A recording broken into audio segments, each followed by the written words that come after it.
Good morning everyone, and welcome. Today, we're diving into an exciting topic, redefining architecture. Our focus will shift from just iconic designs to creating sustainable communities.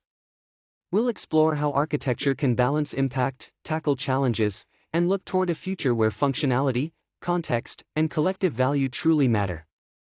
I'm thrilled to take you through this journey of transformation in the architectural world. Let's get started. When we talk about good architecture, the first key point is functionality and sustainability. This means that a building should not only meet the needs it was designed for but also do so in a way that minimizes its impact on the environment. It's about creating spaces that work well for people while being mindful of resource use and long-term effects. Next, good architecture enhances human experience. Thoughtful design goes beyond aesthetics to improve comfort, accessibility, and overall well-being. Whether it's through natural lighting, ease of movement, or creating inviting spaces, the goal is to make life better for those who use the building. Finally, good architecture respects its context and community. This involves understanding the cultural and historical background of the location and ensuring the building fits naturally into its surroundings. It's about honoring local values and creating harmony between the new structure and the existing environment. Together, these elements make architecture truly meaningful and impactful. Good architecture goes far beyond just creating attractive buildings. It creates lasting value that benefits not only the initial users but the wider community and environment over time. One of its key roles is fostering social cohesion. It brings people together, supports local economies, and encourages a sense of belonging. Speaking of economies, well-designed architecture can actually boost local growth by creating jobs and attracting investment, which leads to more sustainable development. Equally important is its role in minimizing ecological footprints. Thoughtful design helps reduce energy use, waste, and environmental impact, making our surroundings healthier. Finally, good architecture shapes our everyday experiences. It's not just about how buildings look, but how they make us feel and live. It creates spaces that are resilient, sustainable, and that truly stand the test of time. Today, let's talk about the star architect phenomenon.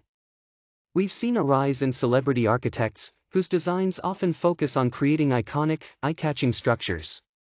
While visually striking, these buildings sometimes prioritize form over fitting into their surrounding context.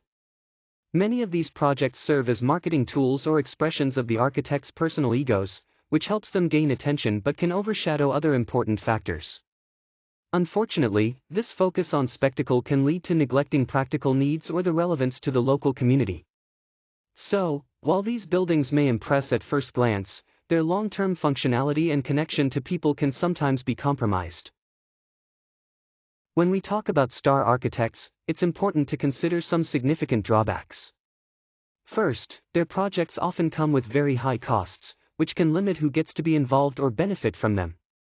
This exclusivity can alienate the broader community.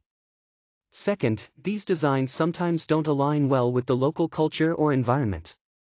Instead of blending in and serving the community's real needs, they often prioritize striking visuals over functionality. Third, there's an overemphasis on appearance, which can result in buildings that are inefficient or impractical. Finally, many star architect projects sacrifice everyday usability just to create a dramatic visual impact, making them less practical for those who actually use the space. All these factors show why the world doesn't always benefit from more star architects. When we look at star architect projects, it's important to recognize some common challenges they face. First, many iconic buildings have run into serious financial overruns, costing far more than initially planned. This often puts a strain on budgets and raises questions about resource allocation. Second, there's the issue of social alienation. While these structures may dazzle, they can sometimes feel disconnected from the communities around them, making people feel excluded rather than included. Third, environmental harm is a significant concern. Some projects have negatively impacted local ecosystems or increased carbon footprints, which contradicts growing demands for sustainable development. Finally, despite their fame and striking designs, some of these buildings fail to provide truly usable, affordable, or sustainable spaces. This highlights the risk of focusing too much on spectacle and not enough on creating practical, meaningful places for people to live and work. When we talk about good architecture, one of the most important aspects is collaboration among diverse stakeholders. This means involving different perspectives to make sure the design is inclusive and meets a variety of needs. Next, good architecture is always sensitive to its context. It respects the physical environment and the cultural background, blending harmoniously rather than standing out awkwardly. Practicality is another key characteristic. The design must address real, everyday needs effectively. At the same time, good architecture is built to last. It achieves longevity by being adaptable and resilient, able to evolve with changing demands over time. Finally, the value of good architecture lies in its real-world impact, focusing on meaningful contributions rather than chasing fleeting trends or seeking personal fame. These qualities together create architecture that stands the test of time and truly serves its community. When we look at alternative approaches to architecture, the first one is community-driven design. This approach puts local voices at the center, ensuring that the spaces created truly reflect the needs and values of the people who live there. It leads to solutions that are relevant and more widely accepted by the community. Next, sustainable and resilient building practices are crucial. These methods not only minimize environmental impact but also ensure that structures can withstand future challenges. It's about balancing ecological responsibility with long-term durability.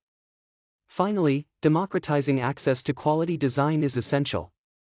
By making good design available to a broader population, we move away from architecture being an exclusive luxury. This promotes fairness and creates social benefits that reach beyond just a privileged few. Together, these approaches offer a more inclusive, responsible, and effective vision for the future of architecture. As we conclude, it's important to emphasize that good architecture is about creating collective value, not seeking individual fame. When we focus on collaboration, understanding the context, sustainability, and practical impact, the entire profession can play a vital role in building healthier and more inclusive communities.